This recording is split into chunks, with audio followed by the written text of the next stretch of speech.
আমি আপনি আমাকে এত ভালোবাসলেন, আর আপনি কালিমা ছাড়া আপনি মারা যাবেন, আপনি জাহান্নামের আগুনে পড়বেন, আমি সহ্য করতে পারবো না চাচা। একটিবার বলুন লা ইলাহা ইল্লাল্লাহু মুহাম্মাদুর রাসূলুল্লাহ। চাচা একটিবার বলুন, একবার বলুন, কালিমা পড়ুন। চাচা বলে না ভাতিজা, সারা জীবন আমি আমার বাবার ধর্মে ছিলাম, মানুষ অবস্থায় যদি তোমার ধর্মে দীক্ষিত হয়ে যাই আমার গালে চুলকানি লেগে যাবে। না না না, আল্লাহ রাসূল সাল্লাল্লাহু আলাইহি সাল্লাম দুই চোখের পানি ছেড়ে দিয়ে বলেন চাচা আর যদি মুহাম্মাদুর রাসূলুল্লাহ পর্যন্ত আপনি না বললো একটু কালিমাটা পড়ো লা ইলাহা ইল্লাল্লাহ বলুন, আমার কানে কানে বলুন, প্রকাশ্য বলেন না, আমার আল্লাহ শুনবে। অল্প আস্তে বললেও শুনবে, ধীরে বললেও শুনবে, জোরে বললেও শুনবে, একবার বলুন। তারপরও আল্লাহ রাসূল বলেন, আল্লাহ রাসূল সারা শরীর হাত বুলায় আর বলতেছে চাচা একবার কালিমাটা পড়ুন। কালিমা পড়লো না, আল্লাহ রাসূল সাল্লাল্লাহু আলাইহি সাল্লামের চাচার শরীরে আল্লাহ রাসূলের হাবিবের যেখানে হাত লেগেছে সেখানে আল্লাহ তাআলা জাহান্নামের আগুন ঠেকাই নাই। বলেন সুবহানাল্লাহ। চাচাকে শাস্তি দিয়েছে, তাকে জাহান্নামের আগুনের এক জোড়া জুতা পরানো হয়েছে।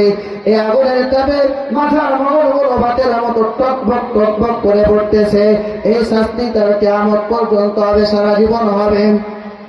শুধু তাই নয় মুসলমান ভাইরা আমার, যে আল্লাহ বলতে যে কথা বলতেছিলাম, আল্লাহ রাসূলকে মহব্বত করত কিন্তু অনুসরণ করত না।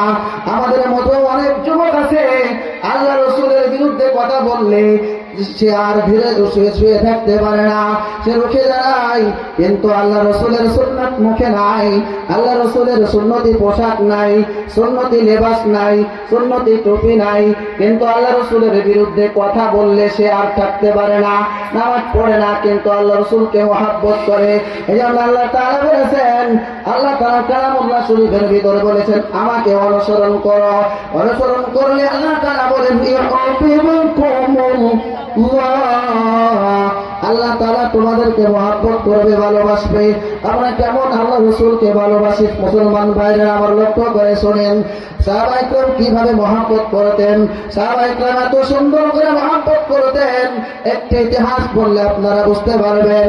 মসজিদে নববীর পাশে একজন বিধবা মহিলা শুয়ে আছেন, ছোট্ট একটা কলিজার টুকরাকে নিয়ে শুয়ে আছেন।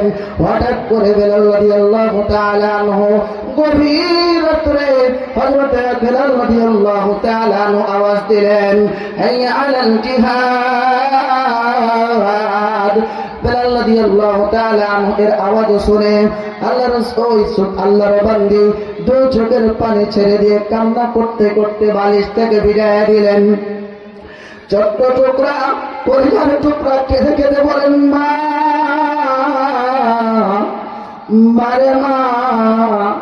বেলাল রাদিয়াল্লাহু তাআলা আনহু তো আযান দিলে আপনি মুসাল্লাটা দিয়ে ওযু করে নামাজে দাঁড়ায় যান। ও মা, কেন আপনি কান্না করছেন, কারণটা কি বলেন মা? আল্লাহর বান্দীটা দিয়ে বলেন বাবা তুমি বুঝবা না, এতদিন তো বেলাল রাদিয়াল্লাহু তাআলা আনহু বলেছেন হাইয়া আলাস সালাহ, নামাজের দিকে আসো, হাইয়া আলাল ফালাহ, নামাজের দিকে আসো। আজকে বেলাল রাদিয়াল্লাহু তাআলা আনহুর আওয়াজটা একটু ভিন্ন। কি আওয়াজ দিছে বাবা শোনো। হযরত বেলাল রাদিয়াল্লাহু তাআলা আনহু আওয়াজ দিতেছে, বাবা বলতেছে হাইয়া আলাল জিহাদ। কে আছো কোরআন প্রেমিকের মা হবে, কে আছো শহীদের মা হবে, তোমরা তোমাদের সন্তানদেরকে জিহাদের ময়দানে পাঠিয়ে দাও। কে আছো তোমরা